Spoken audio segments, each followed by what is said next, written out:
ముందేమో ఎర్ర కండువా వేసుకుంటాడు, ఆ తర్వాత మళ్ళీ ఏదేదో కండువాలు వేసుకుని మళ్ళీ వచ్చి కాషాయ రంగు వేసేసుకుంటాడు. ఎందుకు మారావు? అసలు ఏమిటి? ప్రజలకు చెప్పాలి కదా. ఎలా మార్పు చెందుతూ వచ్చావు సిద్ధాంతం చెప్పాలి కదా. నాకు అర్థం కాలేదు. ఎక్కడో చోట సెటిల్ అవ్వాలి కదా. ఎక్కడ సెటిల్ కావట్లా. ఎక్కడ సెటిల్ అవుతాడో అర్థం కావట్లా. గాల్లో కొట్టుకుపోతా ఉన్నాడు ఎడ్డుబడితట్టు. ముందు తుపాయి కొట్టడం ద్వారా రాజ్యాంగం రావాలి, విప్లవకారుణ్ణి. మీకు గుర్తుందో లేదో చిరంజీవి గారు చెప్పాడు ఒక సందర్భంలో, అసలు మా వాడు అడవులకు వెళ్ళిపోతాడని భయపడ్డామండి, అంత విప్లవకారుడిగా బయలుదేరాడు, ఏదో చివరికి సినిమాల్లోకి వచ్చి అయ్యాడు అనేటువంటి పద్ధతుల్లో మాట్లాడాడు. నాకు అర్థం కానటువంటి అంశం ఏంటంటే, నాకే కాదు ఎవరికీ అర్థం కానటువంటి పరిస్థితి. ఇవాళ అనేకమైన హామీలు ఇచ్చినటువంటి ప్రభుత్వం మీ కూటమి ప్రభుత్వం. ముగ్గురు కలిసి అధికారంలోకి వచ్చారు, మమ్మల్ని ఓడించారు, గద్దె దించుతా ఉన్నారు, దించారు, అయిపోయింది. మీరు మీ సంగతి ఏంటి? గద్దెకి మీరేం పగలనిస్తున్నారని అడుగుతా ఉన్నా, మీరేం చేస్తున్నారని అడుగుతా ఉన్నా. ఇవాళ జయకేతనం అని చెప్పి మీటింగ్ పెట్టి అందరినీ పిలిచి మీరు మాట్లాడింది ఏంటి, మీరు చెప్పింది ఏంటి?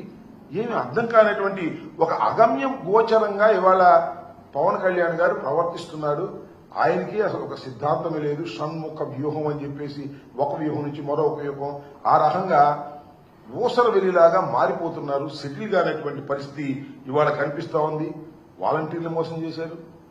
కళాశాలల్లో పేదవారికి, వైద్య కళాశాలలో పేదవారికి మేము సీట్లు ఇచ్చే కార్యక్రమం చేస్తుంటే అమ్ముకుంటున్నామని చెప్పారు. ఇవాళ మొత్తం ప్రైవేట్ కళాశాల మొత్తాన్ని తీసుకువెళ్లి ప్రైవేట్ రంగానికి, గవర్నమెంట్ కళాశాల అన్నింటినీ ప్రైవేట్ రంగానికి ఇచ్చేటటువంటి ఒక దౌర్భాగ్యమైన స్థితికి ఇవాళ మీరు తీసుకొచ్చేటటువంటి పరిస్థితి ఇవాళ తీసుకొచ్చారు. ఇది చాలా దురదృష్టకరమైనటువంటి పరిణామాన్ని మనం చేస్తున్నాం. అంతేకాదు ఇవాళ కూటమి ప్రభుత్వంలో ఉన్నటువంటి శాసనసభ్యులు కానీ, ఎంపీలు కానీ, మంత్రులు కానీ ఏం జరుగుతుంది? వాళ్ళ దోపిడీ, ఇసుక దోపిడీ, మట్టి దోపిడీ, బియ్యం దోపిడీ. అసలు జనసేనలో ఉన్నటువంటి శాసనసభ్యులందరూ కూడా దోపిడీ చేస్తుంటే హాయిగా చుక్కలు లెక్కెడుతున్నావు నువ్వు. అదేమంటే నువ్వు వీరుణ్ణి, సూర్యుణ్ణి, అవినీతికి వ్యతిరేకం, ధర్మం కోసం పరిపాలన చేస్తాను, కోపం వస్తుంది నాకు, ఇవన్నీ మాట్లాడతాం. మీ వాళ్ళు దోచుకుంటుంటే మాత్రం నీకు ఏ రకమైన కోపం రాదు. మీ వాళ్ళు డైరెక్ట్ గా లెక్చర్లు కొడుతున్నారు, డాక్టర్ల మీద తిరగబడుతున్నారు. అసలు నీకు అతి ప్రియమైనటువంటి మంత్రి గారు ఉన్నాడు, ఆయన కలెక్షనే పనిగా బియ్యం, రైసు, విజిలెన్సు, దాడులు, సీజు, మళ్ళా ఓపెను, డబ్బులు. ఈ మధ్య సీజ్ ది షిప్ అని సముద్రంలోకి వెళ్ళావు, మళ్ళీ తిరిగి వచ్చావు. పర్థం లేని మాటలు మాట్లాడేటటువంటి పరిస్థితికి వల్ల మీరు దిగజారిపోయినటువంటి పరిస్థితులు ఉన్నాయి. అసలు మీ సిద్ధాంతం ఏంటో, మీ పరిస్థితి ఏంటో మీకే తెలియని పరిస్థితుల్లో మీరున్నారనేది ఇక్కడ నేను చాలా స్పష్టంగా చెప్పదలుచుకున్నాను. ఏది ఏమైనప్పటికీ కూడా ఒక పద్ధతి ప్రకారం ముందు వెళ్లవలసినటువంటి మీరు పద్ధతి తప్పి ఇష్టానుసారంగా వెళ్తున్నారు. ఒకసారేమో తెలుగుదేశానికి సపోర్ట్ చేస్తారు, ఒకసారేమో వ్యతిరేకించినట్టుగా నటిస్తారు. కారణం ఏంటంటే తెలుగుదేశం పార్టీ యాంటీ ఎస్టాబ్లిష్మెంట్ ఓట్లను చీల్చేయాలి అనే ఉద్దేశంతో బీఎస్పీ, సిపిఐ, సిపిఎం వీళ్ళతో జతకడతారు. మనది అయిపోయిన తర్వాత మళ్ళా మన తెలుగుదేశం పార్టీతోనూ బీజేపీతోనూ జత కట్టేటటువంటి పరిస్థితులు, అవకాశవాద రాజకీయాలు మీరు చేస్తూ ఉత్తరాది అహంకారాన్ని ఎదుర్కొంటామని చెబుతూ దక్షిణాదికి ప్రతినిధిగా బయలుదేరి, నాకు తెలియగలుగుతానండి, మన పిఠాపురం కర్ణాటక నుంచి వచ్చారంట, తమిళనాడు నుంచి వచ్చారంట, మహారాష్ట్ర నుంచి వచ్చారంట, తెలంగాణ నుంచి వచ్చారంట. 4 భాషల్లో మాట్లాడేశాడు. 4 భాషల్లో మాట్లాడేసి నేను ఉత్తరాదికి వ్యతిరేకంగా, ఉత్తరాదికి అనుకూలంగా దక్షిణాది నాయకుడిని అని ఆయనే ప్రకటించుకునేటువంటి పరిస్థితిలో ఉన్నాడు.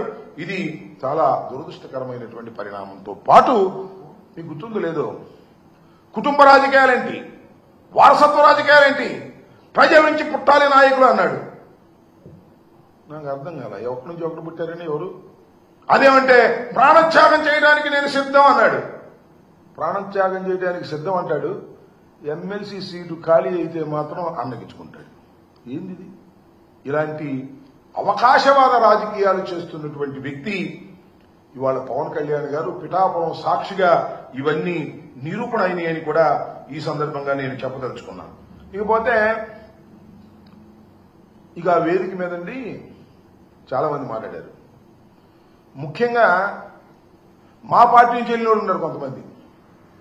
మా పార్టీలో ఉండి మా పార్టీ నుంచి బయటికి వెళ్లిన వాళ్ళు ఇక దీన్ని ఇష్టం వచ్చినట్టుగా ఉపయోగించుకునే కార్యక్రమం చేశారు. బాలినేని శ్రీనివాసరెడ్డి గారు, వాట్ ఈజ్ హిస్టరీ నాకు బాగా తెలుసు. నేను శాసనసభ్యుడు అయినప్పుడు ఆయన శాసనసభ్యుడు కాదు. సుబ్బారెడ్డి గారికి బంధువు.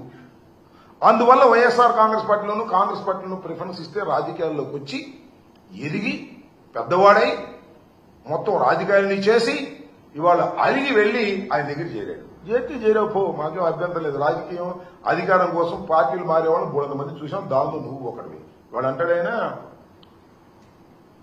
నా ఆస్తులన్నీ కూడా నాశనం చేసుకున్నాను, బోలెడు డబ్బులు తగలేసుకున్నాను, నా దగ్గర నుంచి జగన్మోహన్ రెడ్డి గారు దోపిడీ చేసి ఆస్తులు లాక్కున్నాడు అనేటువంటి మాట మాట్లాడుతున్నారు. సిగ్గేలా లేదన్నా? ఎక్కడ పోగొట్టుకున్నావు నీ ఆస్తులు? ఎక్కడ పోగొట్టుకున్నావు అక్కడ ఎదుర్కో, ఇక్కడ కాదు. ఎక్కడో పోగొట్టుకుంటావు నువ్వు, అక్కడ ఎదుర్కోవాలి. చాలా మంది చెప్తా ఉన్నారు ఎక్కడెక్కడ పోగొట్టుకున్నావో, అక్కడికి ఎదుర్కోవాల్సింది పోయి ఇవాళ పిఠాపురం సాక్షిగా నేను అన్ని నిజాలు చెప్తాను అని జగన్మోహన్ రెడ్డి గారి మీద అవాకులు చవాకులు పేలుతున్నారే, గుర్తుపెట్టుకోండి. దానివల్ల మీకేదో పెరుగుతుంది అనుకోకండి, దానివల్ల మీ క్యారెక్టర్ డౌన్ అవుతుంది. మీరే కాదు, సాయిరెడ్డి గారితో కూడా చెప్తున్నా. సాయిరెడ్డి గారు, శ్రీనివాసరెడ్డి గారు, మీ ఇద్దరికీ అన్యాయం జరిగింది వైఎస్ఆర్ కాంగ్రెస్ పార్టీలో అంటే ఇంకేం చెప్పాలి నాకు అర్థం కాల. మీరేగా మొత్తం అంతా ఏలింది. జగన్మోహన్ రెడ్డి గారు ఆ చెవిలోనూ ఈ చెవిలోనూ చేరినటువంటి వ్యక్తులు మీరు ఇవాళ మీకు అన్యాయం జరిగిపోయిందనేటువంటి మాటలు మీరు మాట్లాడుతున్నారు జనసేన వేదిక మీద. వారికి ఎట్టాకు సిగ్గు లేదు, మీకు సిగ్గు లేదు. సిగ్గు లేకుండా మాట్లాడుతున్నారు. అయ్యా పవన్ కళ్యాణ్ గారు, ఇలాంటి వారిని నమ్మి నువ్వు రాజకీయాలు చేస్తే శ్రీమద్ రమారమణ గోవింద్ అనే విషయాన్ని కూడా గుర్తుపెట్టుకోమని మనవి చేస్తున్నా. దాంతోపాటు ఇంకొక ఆయన ఉన్నాయండి, మా దగ్గరే ఉన్నాడు మొన్నటి దాకా. నేను టికెట్ ఇవ్వకూడదు అక్కడికి వెళ్ళాడు. ఆయన మాట్లాడుతున్నాడు, జగన్మోహన్ రెడ్డి గారి గురించి మాట్లాడుతున్నాడు. రాజశేఖర రెడ్డి గారి దయా దాక్షిణ్యాల వల్ల పార్లమెంటు సభ్యుడైనటువంటి వ్యక్తి, జగన్మోహన్ రెడ్డి గారి దయా దాక్షిణ్యాల వల్ల పార్లమెంటు సభ్యుడైనటువంటి వ్యక్తి ఆయన మాట్లాడతాడు. పులివెందులకు ఎక్కువ, కడపకు తక్కువ అన్న జగన్మోహన్ రెడ్డి గారు. ఆయన బొమ్మ పెట్టుకుని గెలిచినటువంటి నువ్వు ఇవాళ దరువు కొట్టే కార్యక్రమం చేస్తా ఉన్నావు. గుర్తుపెట్టుకో, నీ జీవితం మొత్తం అందరికీ తెలుసు. ఏదో వేదిక దొరికింది కదా అని రెచ్చిపోవద్దు, పిచ్చి పిచ్చిగా మాట్లాడొద్దని కూడా మనం చేస్తున్నాం. ఇప్పుడు ఇలాగే ఉండదు సార్, 4 సంవత్సరాల పరిస్థితులు మారతాయనే విషయాన్ని కూడా గుర్తుపెట్టుకోండి. ఇష్టం వచ్చినట్టు మాట్లాడి ఇక్కడేమో దరువు కొట్టడం, అక్కడికి వెళ్లి ఎర్ర కండవా వేసుకొని ఇష్టం వచ్చినట్టు పవన్ కళ్యాణ్ గారి దగ్గర మాట్లాడేటటువంటి దుర్మార్గమైన రాజకీయాలు దయచేసి చేయొద్దు. అలా చేశారా మీకు భవిష్యత్తులో నూకలు మిగలవని కూడా ఈ సందర్భంగా నేను చెప్పదలుచుకున్నాను. ఈ పోతే ఇంకొక ఆయన ఉన్నాడు, కొత్తగా అయ్యాడు ఎమ్మెల్సీగా, నాగబాబు గారు. ఆయన జగన్మోహన్ రెడ్డి గారి గురించి మాట్లాడుతున్నాడు. జగన్మోహన్ రెడ్డి గారు కామెడియన్ అంట.